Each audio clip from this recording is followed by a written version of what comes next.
अस्सलाम वालेकुम students. Last lecture में जो है हमने डिस्कस किया था कीटोन्स के बारे में। और आज का जो हमारा फंक्शनल ग्रुप है वो है कार्बोक्सिलिक एसिड। तो कार्बोक्सिलिक एसिड जो फंक्शनल ग्रुप है उसके अंदर हमें हाइड्रोकार्बन चेन में कुछ इस तरह का स्ट्रक्चर नज़र आता है। कार्बनिल कार्बन के साथ हाइड्रोक्सिल ग्रुप जो है अटैच हुआ नज़र आता है, या फिर हमें कुछ इस तरह से भी नज़र आएगी इसकी अटैचमेंट। अब उसके बाद सफिक्स की बात करें तो सफिक्स में जो है आईसी जो होता है इसका एक, और एसिड करके आता है कॉमन नेमिंग में।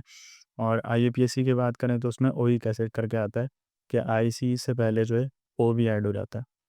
अब उसके बाद कॉमन सिस्टम की तरफ जाएं इसकी नेमिंग में, तो कॉमन सिस्टम में जो है इसके जो है साइंटिस्ट ने खुद से नेम दिए हैं, वो इस तरह से दिए हैं कि एक कार्बन वाला जो हमारे पास होगा, एक कार्बन वाला जो कार्बोक्सिलिक एसिड होगा उसका नाम जो है हम कुछ इस तरह से लिखते हैं कि वो होता है फॉर्मिक एसिड। फिर उसके बाद दो कार्बन वाला कार्बोक्सिलिक एसिड जो होता है हमारे पास वो होता है एसिटिक एसिड। और ये जो हमारे पास ग्रुप होता है CH3 COO इस तरह से, तो ये जो होता है हमारे पास ये होता है एसिड ग्रुप। ये जिसके साथ भी अटैच होता है तो हम एसिड करके उसको नेमिंग करते हैं उसकी।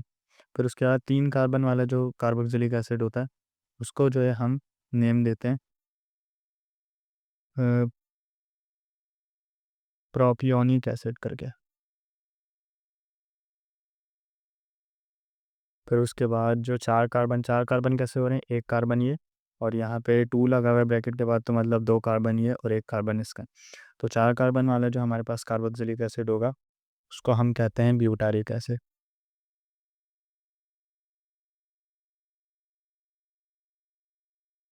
फिर उसके बाद जो 5 कार्बन वाला जो हमारे पास कार्बोक्सिलिक एसिड होता है कि 3 कार्बन ये वाले, एक ये वाला इसका फंक्शनल ग्रुप का और एक ये कार्बन, तो ये 5 कार्बन होगा। और 5 कार्बन वाला कार्बोक्सिलिक जो एसिड होता है उसको हम कहते हैं वैलेरिक एसिड।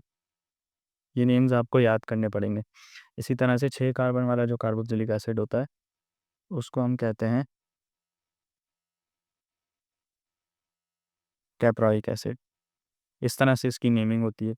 अब उसके बाद जब हम फर्दर ब्रांच जो हमारे पास ओपन ब्रांच होती हैं, इस तरह के कुछ स्ट्रक्चर होते हैं, तो उनकी नेमिंग करने जाते हैं। तो इसके लिए जो है हमें सबसे पहले एक चीज़ ये समझनी पड़ेगी कि जो हमारे पास कार्बोक्सिलिक एसिड होता है उसमें कुछ नई टर्म्स आती हैं, वो इस तरह से कि ये हमारे पास क्या है, कार्बोक्सिलिक एसिड है फंक्शनल ग्रुप। अब इसके बाद जो पहला कार्बन होगा उसको हम कहते हैं अल्फ़ा कार्बन, और इसके बाद जो दूसरा कार्बन होता है उसको हम कहते हैं बीटा कार्बन, और इसके बाद जो तीसरा कार्बन होता है उसको हम कहते हैं गैमा कार्बन। तो इस तरह से इसकी नेमिंग होती है कि जो फंक्शनल ग्रुप है उसके बाद पहला कार्बन अल्फ़ा, फिर दूसरा बीटा और तीसरा जो है गैमा करके। अब तो इसकी नेमिंग में जो है यही टर्म्स यूज़ होंगी। अब वो इस तरह से होंगी कि ये हमारी मेन हाइड्रोकार्बन चेन है। अब मेन हाइड्रोकार्बन चेन 3 कार्बन वाले कार्बोक्सिलिक एसिड को हम क्या कह रहे थे, प्रोपियोनिक एसिड। तो इसके लिए जो है सबसे पहले हम लिख देंगे प्रोपियोनिक एसिड। अब उसके बाद कार्बोक्सिलिक एसिड का जो पहला कार्बन होता है वो होता है अल्फ़ा, और अल्फ़ा पे अटैच है क्लोरीन। तो उसके लिए हम सबसे पहले लिखेंगे अल्फ़ा, उसके साथ हम लिखेंगे क्लोरो, कि अल्फ़ा कार्बन पे क्लोरीन अटैच है। और उसके आगे 3 कार्बन वाला कार्बोक्सिलिक एसिड का नाम लिख दें अपने हम, क्योंकि क्या होता है प्रोपियोनिक एसिड। तो इस तरह से कुछ कॉमन सिस्टम के अकॉर्डिंग कार्बोक्सिलिक एसिड की नेमिंग होती है। ये सबसे ज़्यादा कॉम्प्लेक्स जो है इसकी जो नेमिंग होती है वो कार्बोक्सिलिक एसिड की होती है। फिर उसके बाद सेकंड एग्जांपल की तरफ जाएं तो इसमें ये मेन हाइड्रोकार्बन चेन है।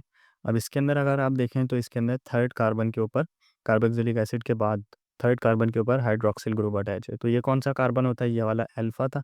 इसके अंदर ये अल्फ़ा है, ये बीटा है, और ये कौन सा है, गैमा। तो हम क्या लिखेंगे, गैमा। और हाइड्रोक्सिल के लिए क्या हम यूज़ करते हैं, हाइड्रोक्सी। और 4 कार्बन वाला कार्बोक्सिलिक एसिड क्या था, ब्यूटायरिक एसिड। तो इसके लिए हमने लिख दिया ब्यूटायरिक एसिड। कि ब्यूटायरिक एसिड के अंदर गैमा कार्बन यानी कि थर्ड कार्बन कार्बोक्सिलिक एसिड के बाद थर्ड कार्बन के ऊपर हमारे पास हाइड्रोक्सिल ग्रुप अटैच है। उसके बाद जो हमारी थर्ड एग्जांपल जो है इसके अंदर वो कुछ इस तरह से है।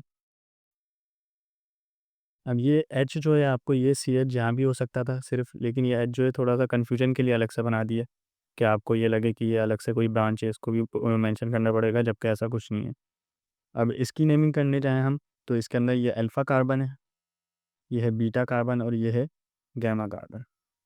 अब इसके अंदर हम क्या करेंगे, इसके अंदर जो है हम मिथाइल अगर अटैच होता था पहले कॉमन सिस्टम में, तो हम सबको साथ लिखते थे, जैसे 5 कार्बन वाले का नाम लिखते हैं, लेकिन इसके अंदर ऐसा नहीं है। हम इसके अंदर मिथाइल को मेंशन करेंगे कि मिथाइल किस पे है, बीटा कार्बन पे, तो हमने क्या लिखा, बीटा मिथाइल। फिर उसके बाद जो है हम 4 कार्बन वाला कार्बोक्सिलिक एसिड का नाम लिखेंगे, जो कि क्या होता है, ब्यूटायरिक एसिड।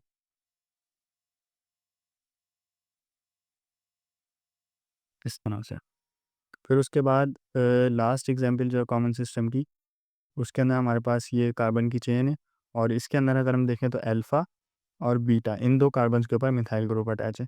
तो इसके लिए हम क्या लिखेंगे, अल्फ़ा कॉमा बीटा, फिर उसके बाद डैश आएगा। अब 2 मिथाइल है तो हमने क्या लिखा, डाइमिथाइल। और हमारे पास जो टोटल 5 कार्बन वाला जो हमारे पास कार्बोक्सिलिक एसिड था, वो क्या था, वैलरिक एसिड। हम इसके साथ लिख देंगे वैलरिक एसिड करके। अब उसके बाद जब हम IUPAC सिस्टम के अकॉर्डिंग नेमिंग करते हैं कार्बोक्सिलिक एसिड की, तो उसमें वही हम यूज़ करेंगे जैसे कि हम एल्डिहाइड में यूज़ कर रहे थे, कि फर्स्ट कार्बन हमेशा कार्बोक्सिलिक एसिड ही होगा इसमें।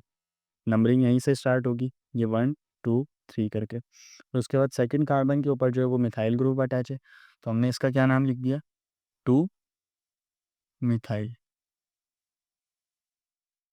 अब उसके बाद अगर आप देखें तो 3 कार्बन वाला अल्केन क्या होता है हमारे पास, प्रोपेन। लेकिन इसके लास्ट में हम ई नहीं लिखेंगे, इसकी जगह हम सफ़ेद ऐड करेंगे ओइक और एसिड। तो ये हमारे पास बन गया 2 मिथाइल प्रोपेनोइक एसिड। फिर उसके बाद सेकंड एग्जांपल जो है हमारी, वो कुछ इस तरह से। अब इसके अंदर फर्स्ट कार्बन ये होगा, ये सेकंड और ये थर्ड कार्बन। अब इसकी जब पोजीशन मेंशन करने के लिए जाएँ तो मिथाइल और हाइड्रोक्सी, इसके अंदर अल्फ़ाबेटिकल ऑर्डर में पहले हाइड्रोक्सिल ग्रुप आता है, तो हमने उसकी पोजीशन लिखी 3 हाइड्रोक्सी, उसके बाद 2 मिथाइल, और उसके साथ 3 कार्बन के लिए हम क्या यूज़ करते हैं, प्रोपेन। इन प्रोपेन में ई की जगह जो है हम ऐड करेंगे अपना सफिक्स ओइक एसिड, तो हमारे पास बन जाएगा 2 hydroxy 2 methyl 3 hydroxy 2 methyl propanoic acid. उसके बाद जो है हम थर्ड एग्जाम्पल की तरफ जाएँ, कि थर्ड एग्जाम्पल में हमारे पास ये हाइड्रोकार्बन चेन है, ये कार्बन 1, ये 2, ये 3। फिर उसके बाद इसके अंदर हम देख सकते हैं कि सेकंड कार्बन के ऊपर अमाइन ग्रुप अटैच है, तो हम इसको अब एज अ प्रीफिक्स यूज़ कर रहे हैं ब्रांच के तौर पे, तो हम इसके लिए लिखेंगे 2 अमाइनो। और उसके बाद 3 कार्बन वाला जो हमारे पास, अब उसके बाद 3 कार्बन वाला जो हमारे पास एल्केन होता है, उसके लिए जो है हम क्या यूज़ करते हैं, प्रोपेन। और प्रोपेन के लास्ट में ई की जगह हम सफिक्स ऐड करेंगे, जो कि होगा ओइक एसिड, तो हमारे पास बन जाएगा 2 अमाइनो प्रोपानोइक एसिड। उसके बाद फोर्थ एग्जाम्पल जो है, उसके अंदर हाइड्रोकार्बन चेन या पेरेंट चेन इस तरह से सिलेक्ट होगी, इसके अंदर कार्बन 1 2 3 और 4। अब ब्रांच वही है कि क्लोरीन और मिथाइल अटैच है। अब क्लोरीन और मिथाइल के अंदर अल्फ़ाबेटिकल ऑर्डर में देखें तो क्लोरीन पहले आएगा, सी पहले आएगा इसका, तो हमने मेंशन किया 3 क्लोरो, उसके बाद 2 मिथाइल, और 4 कार्बन वाला जो हमारे पास अल्केन होता है वो क्या होता है, ब्यूटेन। तो हमने ब्यूटेन की ई की जगह जो है सफिक्स ऐड किया, क्योंकि क्या है, ओरिक एसिड, तो हमारे पास बन गया 3 क्लोरो 2 मिथाइल ब्यूटानोइक एसिड। उसके बाद हमारे पास जो लास्ट ओपन चेन स्ट्रक्चर है वो कुछ इस तरह से। अब इसके अंदर 2 कार्बोक्सिलिक एसिड आ रहे हैं, और इसके अंदर सेकंड कार्बन पे ही क्या आ रहा है, डबल बॉन्ड दोनों साइड से। तो हम नंबरिंग जो है वो कहीं से भी स्टार्ट कर देंगे। फॉर एग्जांपल हमने यहाँ से नंबरिंग स्टार्ट कर दी। अब उसके बाद जो है हमने, जो हमारे पास पेरेंट चेन आएगी वो कितनी, 4 कार्बन की चेन है, तो उसके अंदर हम पोजीशन को मेंशन करेंगे उसके साथ डबल बॉन्ड की। सही, तो डबल बॉन्ड की पोजीशन इस तरह से मेंशन होगी कि सेकंड कार्बन पर डबल बॉन्ड है, तो हमने लिखा 2। उसके बाद 4 कार्बन वाला अल्कीन, इसके अंदर अल्कीन है, तो हम क्या यूज़ करेंगे, ब्यूटीन। अब इसके ई जो है वो हम ऐड नहीं करेंगे, उसकी जगह हम जो है पोजीशन मेंशन करेंगे कार्बोक्सिलिक एसिड की, जो कि कार्बन 1 है और कार्बन 4 है। अब ये 2 हैं, तो इसके लिए हम क्या यूज़ करेंगे, डाई। उसके बाद सफिक्स आ जाएगा ओइक, और एसिड, इस तरह से इसकी पोजीशन जो है वो मेंशन होगी और ये क्या बन जाएगा 2-ब्यूटी-1,4 डाइओइक एसिड। अब उसके बाद जो इसके कुछ क्लोज चेन स्ट्रक्चर भी होते हैं वो कुछ इस तरह से हैं कि बेंजीन रिंग है और ऊपर कार्बोक्सिलिक एसिड अटैच है और एक ब्रोमीन अटैच है और इसके अंदर बेंजीन रिंग है, कार्बोक्सिलिक 2 कार्बोक्सिलिक एसिड जो है वो अटैच है। अब बेंजीन रिंग की नंबरिंग देखें तो वो इस तरह से होती है कि ये वाले कार्बन से होती है, ये कार्बन 1 है, ये 2 है, 3, 4, 5, 6। अब ये नंबरिंग हो गई। नंबरिंग करने के बाद हमने देखा कि थर्ड कार्बन के ऊपर हमारे पास ब्रोमीन अटैच है।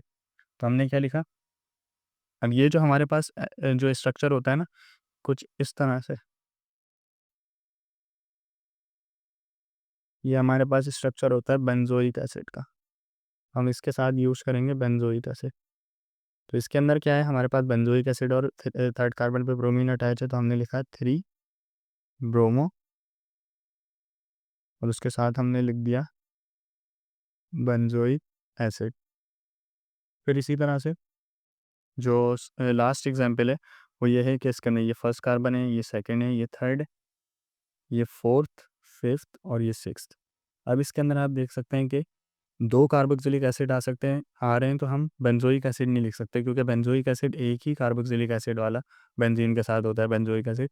तो इसके अंदर जो है हम कुछ इस तरह से मेंशन करेंगे कि ये क्या है, बेंजीन है। तो हमने सबसे पहले लिखा ये एक तरह का अल्कीन होता है, सही, क्योंकि ऑल्टरनेटिव डबल बॉन्ड होते हैं इसके अंदर। तो ये हमने लिखा बेंजीन। बेंजीन के साथ हमने 1 और 4 पोजीशन पे कार्बोक्सिलिक एसिड है तो हमने लिखा 1,4 और 2 कार्बोक्सिलिक एसिड है तो हमने लिखा डाई और उसके साथ हमने सफिक्स ऐड कर दिया ओइक एसिड। हमारे पास क्या बन गया, बेंजीन 1,4 डाई ओइक एसिड। तो इस तरह से जो है कार्बोक्सिलिक एसिड की नेमिंग होती है कॉमन और आईयूपीएसी सिस्टम के अकॉर्डिंग।